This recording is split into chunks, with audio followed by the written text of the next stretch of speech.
Hello, everybody, and welcome back to yet another cast. Guys, I know it's been a couple days, but I'm going to make it up to you. I have a game of games, something epic for all of my viewers to watch and enjoy, to savor with your lavish festivities. Your tea, your coffee and wine, your wine and cheese, your beer and cigarettes, whatever it is that you use to entertain yourself while you watch my casts. I am bringing you a game that I am absolutely sure will deliver. But guys, before I jump into this, please join my Discord if you want to be part of my community. We're playing games every single day. The community's growing, TAF is growing. I'm really excited, and because of all your support, I'm able to do these casts and have the community to create these awesome games. But let's talk about this game in particular because this is a 3v3 on a map called Green Ace Extended. That would be one of Deox's maps. Mr. Deoxide, who is currently spectating the game. This game is happening live, guys. So because of the fact that it's happening live, I have no earthly idea who is going to win, or if it's even going to be a long game or a good game. It could go either way. Let's hope for a good game. Let's hope for action-packed and long and epic and T3 action and all of that. But we don't know. It is live. That is the advantage of live, is that it's more hype, but the disadvantage is, of course, you have no idea how it turns out, as opposed to the games that I cast that are already finished, in which there's a pretty good chance that it's going to be a good game if it's long and if someone has already curated it for me. So guys, cross your fingers. Let's hope we go the distance in this awesome 3v3 on a really cool map. Let me introduce the teams just to kind of explain a little more why I think this game is going to be a good one, even though I can't know for sure. Here in red, we have the GOAT, the greatest of all time, the worst of all time, Mr. Harold, winner of every tournament. This man, somebody has to beat him. Somebody has to nerf Harold. And then in light green, we have Robo, or Robo, I don't know. And in bright green, we have the legendary Wotan. In the south, we have Perfect Dark. In yellow, we have Lemminkainen. And in light blue, we have Thanos. So guys, I think these teams are pretty even. That's why I ended up jumping into this game. TAF does have a live spectator feature, so you can spectate live games. This one looked pretty even, just eyeballing it as a caster. As someone who knows the community pretty well, this felt like these teams are going to be even enough to deliver. Now, that isn't always the case. People have good and bad days. Sometimes teams work better together, but just from a kind of a eagle's eye perspective, eagle's eye view, I would say the teams are pretty well balanced here. Harold is obviously the best player, but Lemminkainen a close second in team games. At least he is a monster. Then Perfect Dark and Thanos, I think, are also strong players as well. So hopefully this game can give us, deliver something truly epic for the ages, and we can all watch together in real time as it happens. I want you guys to know, I want my community to know that right now we are making history watching this together. Nobody knows what the outcome will be, but if I'm a betting man, I don't bet against Harold, so I think Harold is very tough to beat. I have cast games where he's lost in team games, several in fact, but it does seem like being on Harold's team is certainly a near guarantee of victory. The only player I would actually put on Harold's level in team games would be Stagma.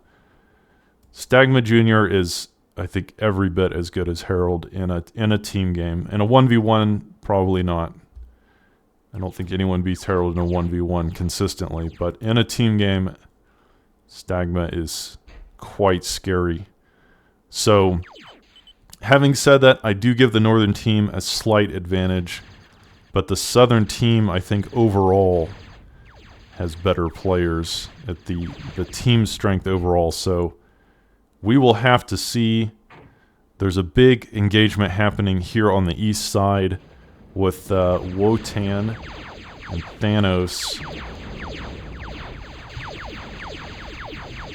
I like what Thanos is doing here, surrounding Wotan's army. Wotan had superior army in some ways with those rocket K-bots, but Thanos with a great surround will cause that engagement to go much more his way than what would have otherwise been the case if Wotan had been microing a little better. But guys, it is difficult. I will say this is something I do constantly when I play, especially in team games. I'll send my units too far forward and then I stop paying attention, and all it takes is a couple seconds for your storms to get surrounded and then you lose your whole army. So you have to really be on point with your micromanagement skills if you want to optimize all of your combat. But let's go ahead and take a look at the player bases and see what's going on. I fully expect Harold to be teching to T2 extremely quickly, but both he and Lemminkainen love to do this in team games. Getting to T2 quickly. Wotan is kind of the opposite. Wotan generally stays on T1 for a long time, making use of his superior game knowledge as the mod creator to kind of flex on his opponents. But right now, as we can see, game very contested, neither side with a huge advantage at this moment. This map does tend to create these situations where there is a bit of a clash of forces in the middle, what I have called in the past sort of trench warfare. Harold on the Storm meta, building lots of rocket K-bots, and Perfect Dark is going to struggle to stop this with just vehicles. Javelins are strong, but as you can see, those storms, when micro well, are quite a force to be reckoned with.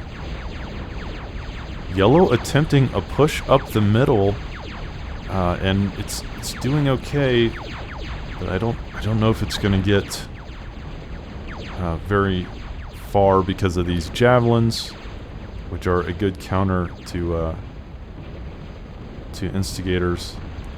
So right now the game is still very close, but could the Northern team be getting a slight advantage with Harold pushing down the west side? Tons of storms and Perfect Dark struggling to come up with a valid response to this many rocket K-bots. These will outrange the light laser towers, which I mentioned in my last cast. Harold is going to show us how to use the storms to max efficiency. If you're going to build defenses against storms, you typically need a heavy laser tower, maybe surrounded by Dragon's Teeth, to give it some more tankiness and armor, survivability. But yeah, now Harold poking and prodding around with his storms. He's got to be careful though. He can easily get surrounded if he just takes one small misstep in the wrong direction. But yeah, right now, game very close. It's hard to say which side is ahead. Maybe the Northern team slightly ahead just because of Harold's position on the map. But I do appreciate that both teams are really staying on T1 for quite a while, really respecting each other. I've cast so many team games where I mentioned one player or one team loves to rush to T2 and throw the game because the enemy team will simply crush them and overwhelm them with an army of T1 units. But it feels like Orange doing a decent job of holding on with vehicles here. Like I mentioned, in this situation, that will put you in a disadvantage. Storms are kind of king of T1. I think I've said that before many times. So it is difficult for any T1 vehicle to deal with storm spam once it hits this kind of critical mass. But Orange doing a decent job here, and he's gone to K-Bot as well, throwing in some hammers. The Stumpies will tank quite a few shots, but the problem is that they don't have the ability to really fight back that effectively. And now Lemminkainen attempting to help his teammate as Herald, putting a ton of pressure on the southwestern corner of the map. On the other side, though, Thanos doing a decent job against Wotan, who's lost most of his army here. Wotan slowly teching to T2 core K-Bot, but Thanos giving him a little bit of the business here. He's killed most of his army, and now he should be able to take care of these light laser towers. I don't like that Wotan is sending his storms in kind of an assembly line fashion, one at a time, piecemeal. But during all this, Herald has tech to T2. I did warn you, he loves to get there faster than anyone else. May not have been faster than anyone else, but certainly just as fast as anyone else. However, again, I have to give Perfect Dark some credit. He has, despite all this pressure from Herald, he has done a decent job of securing this position and preventing Herald from breaking through. Look, guys, if Herald breaks through Orange here, he can then start wreaking havoc all over the southern team's backline base. But instead, he's found another approach, making it through Lemminkainen's exposed base. Lemminkainen's been a bit greedier than Orange. He teched a T2 and therefore did not build almost any defenses. And as a result, his base will be exposed. This will allow Herald to break through. Herald right now, I think the MVP, unquestionably, he's done the most. He's pushing heavily, breaking through. He's taken a lot of the map. But we don't really expect much less from Herald. And the game is not over, guys. Herald did get some damage done, of course. But Lemminkainen can recover. The problem is now this attack is breaking through the southeast. So with the help of light green, Herald pushing into Thanos' base. Thanos quickly retreating his forces. Try to defend this. They probably will be able to stop this before it inflicts game-ending damage. But yeah, Thanos even in the chat expressing his frustration. What the hell happened in the middle? I was holding my side. Why did you guys let Herald walk all the way up here from the top left down the diagonally down the map all the way into my base? So again, that is a bit of a relic of the fact that Perfect Dark was defending his side, but Lemminkainen with his quick tech to T2 left that whole front open. But the game is not over, guys. The northern team definitely has the advantage. They dealt tons of economic damage to both Lemminkainen and Thanos. But now the southern team has a nasty looking force, kind of a they might be able to do counterattack and maybe get some revenge. Nothing too crucial was hit. No production structures were killed. No energy producing structures were killed. So for example, if Herald had gotten back here and started killing some of this, the game might be over. It would put the southern team in a position that would be difficult or impossible to recover from. But all that was really taken out were some defenses and mexes, and those can be rebuilt. There will, of course, also be metal on the ground to be reclaimed to bolster the southern team's economy. So the game goes on. The northern team definitely at the advantageous position, having taken more of the map and inflicted some economic damage. And of course, I did mention, I think, earlier on the cast that I did feel that the northern team would have the slight advantage, but nowhere near an overwhelming advantage. The southern team definitely still in this, definitely capable of beating Harold, Wotan, and Mr. Robbo. Nice use of Dominators by Lemminkainen, making these little monsters look overpowered. Being able to kite Zeus's and Pyros like nobody's business. And, ooh, a good Freaker attack as well that I missed by Thanos. There's too much action happening on the map, but Thanos with a nice use of Freakers. An attack coming down the southeast side of the map now by Dark Green. Deoxide has left, so guys, that's just a spectator. A spectator has left the game. Salute to you, Deox. I know you can't see me, but I am giving you full military honor. Begone, Felicia. But, yeah, right now, the game very close.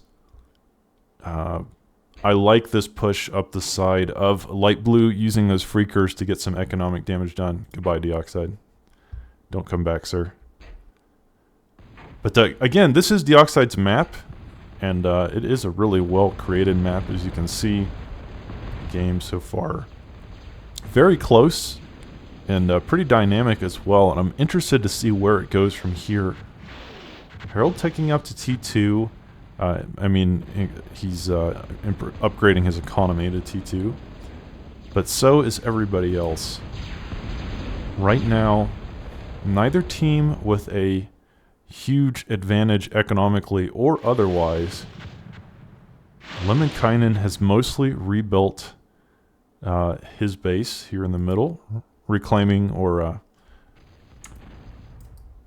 refortifying that area, building all his mexes back, and now Orange putting a little bit of pressure on Harold. But I have to say, Perfect Dark here, I don't know. I need to figure out like a way to categorize players, but like if I could do it like if we're doing it in tiers, like fighting game style, like S tier is like God tier, A tier is very strong, very good, and B tier is like still a good player, still above average, still better than say most of the community, and C tier would just kind of be average.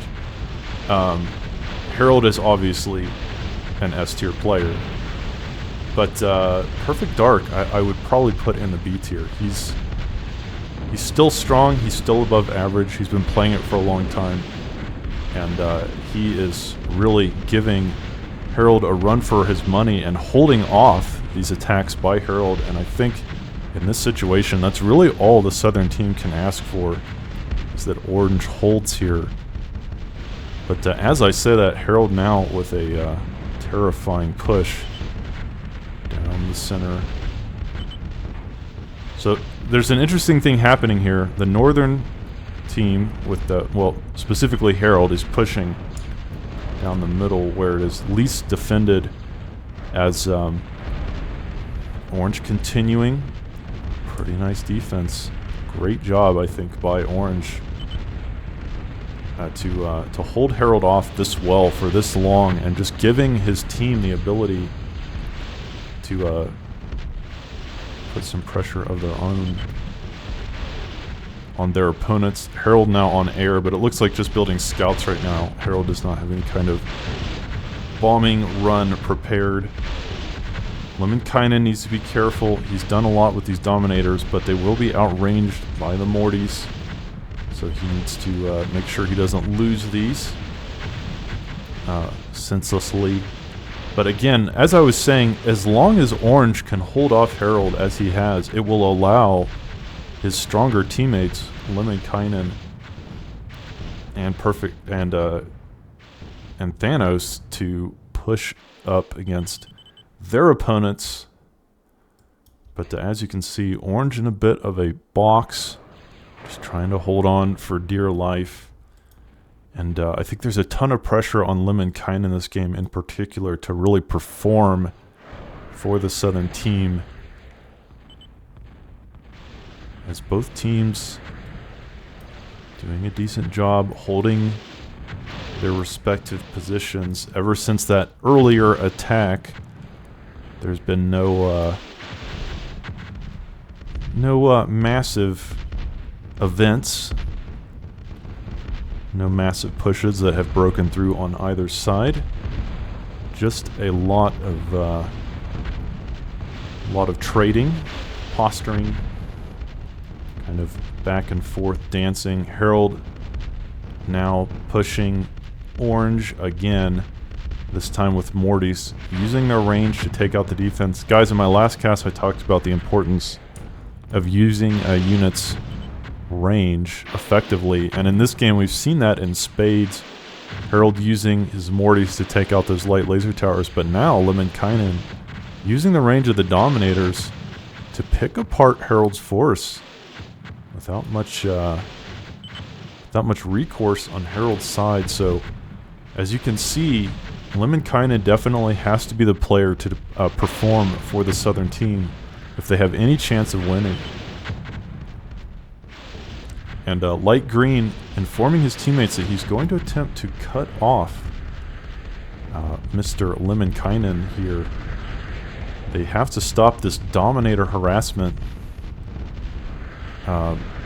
Yellow really making the unit live up to its name this game. These Dominators certainly with a dominant performance.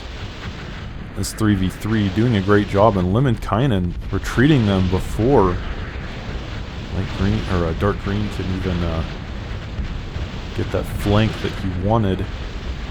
As I said, Lemminkainen attempting to beef up this area with defenses as well, so that there can't be another breach the way there was about 10 minutes ago, 5-10 minutes ago.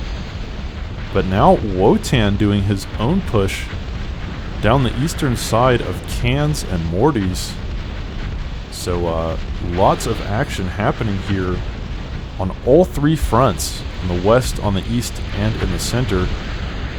There is action happening. A well-placed emulator by Lemminkainen, I think, may be just enough to hold this position. Without that emulator, this would fall without almost any contest. But that emulator able to hold those Mavericks maybe for just long enough. Probably will lose the geothermal. I really want to see what's happening elsewhere, but I want to see how this fight ends too. This geothermal is going to live. Holy cow, Lemminkainen with barely enough to hold this off. Just that emulator was so clutch. But here in the east, Wotan in a full retreat. Thanos has managed to come out on top. What an absolute god tier gamer, as Lemminkainen with a nicely timed Freaker raid while in the midst of all of this nastiness. So what a game we have on our hands here. It is so back and forth. Both teams really pulling out all the stops and implementing all kinds of insane strategies and tactics to try and get the upper hand over their opponents. It really did look bad for Thanos during Wotan's push, but somehow he was able to stop it and even get a decently timed counterattack for his trouble. So the game is really close. Harold telling his teammates to help Wotan. I think Wotan's okay. Wotan has a similar number of Mortys here, but the issue is Harold. Harold really is the issue here. He's slowly creeping down the map like some sort of disease, and the Southern team has to put a stop to this. Orange has done a decent job of just hanging on, but they need to They need to push out. They need to kind of put a containment spell on Mr. Harold. Nice use of pyros by Wotan coming in here. These Mortys don't have any support, so the pyros will be able to burn them alive. Once again, so much pressure on the back of our yellow player here. He really has to be the one to perform in this game. He has to match Harold, I think, if the southern team has any chance of winning. But walking into a group of Goliaths and Mortys, definitely not the position that he wants to be in this game. The southern team, I think, had a disadvantage just because of the fact that the northern team has more of the map. As you can see, the northern team's base a lot more secure. But the southern team, even if they're at a disadvantage, which, like I said from the beginning, I always thought they would be, it is by no means over. They definitely have the ability to still win, but they need a plan, and they definitely need to work together. I feel like the northern team's teamwork has been better this game. They've been coordinating better. That joint attack with Wotan and Mr. Robbo and Harold earlier on did a lot of damage. But even in the chat, you can see that the northern team is kind of communicating better, asking for help, giving more direction. But this is a difficult situation now for Thanos. It's dark green, moving down with Mavericks, and these can be game-ending. There's really not enough here to stop him. He needs cans against Mavericks. He does have a couple, but I don't know if he has enough. That's like 6 Mavericks. He's definitely going to lose Smoho, if nothing else.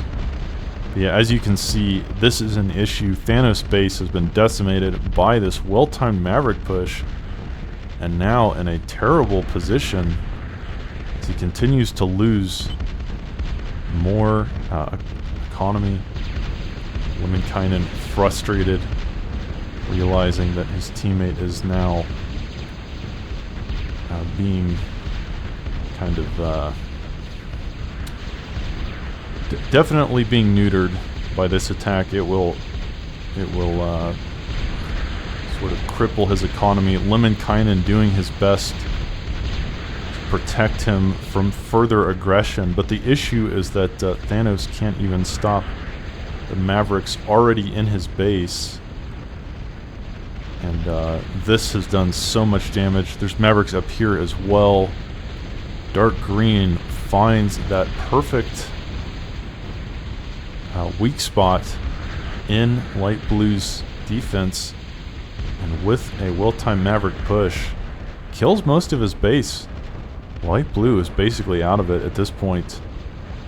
The game's not over for the southern team, but yeah, Thanos asking why he's fighting alone, but Thanos, well, he doesn't realize that it's only one player that did this to him. It's the player that he's, I guess it is the middle player, so it wasn't Wotan, but it's not like he's getting double teamed. This was all dark green. He just wasn't prepared for this kind of attack. He certainly could have been prepared, but yeah, Thanos blaming his team, I don't think he should here. I think this was Thanos' fault, as one player was able to break through and with Mavericks tear open most of his bases. Thanos was overbuilding Mortys. Mortys are fine, but they need to be supported by other units, like having cans or sumos in front of them. But what happened was that when Dark Green's Mavericks came moving down the field, similar to what's happening right now, the Mortys just crumbled because they had no front line. So it's happening again. This is happening twice in the same game. You have to have front line for your Mortys. there's been a lot of discussion that Morty's overpowered and this and that. I don't know that they are, because of this kind of situation where if Mortys are just by themselves, they can just get molested by any kind of DPS unit, such as the Maverick or the Fido, that is faster than them and can get in range, just tear them apart. And with that, I think this game is probably over. Unfortunately, as it's taken a long time, but Harold has finally broken through the north, kind of that,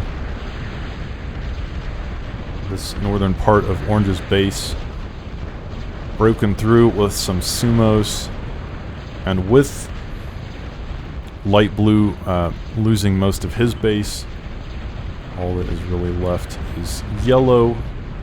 And I think Lemminkainen realizing he can't 1v3. So that was a good game. Very well played by both sides. I think the Southern team could have done it. But yeah, Dark Green, a very well timed push there with Mavericks that Thanos was not prepared for. And Thanos blames his teammates, but I don't think it was really his teammates. I think he overbuilt Mortys and didn't build enough defense to protect his base or have enough cans to stop that. But guys, that was a good game. Kind of wish it had gone on longer, but still, I think it was evenly matched and either team could have won. So thank you for watching this cast, and I will catch you in the next video.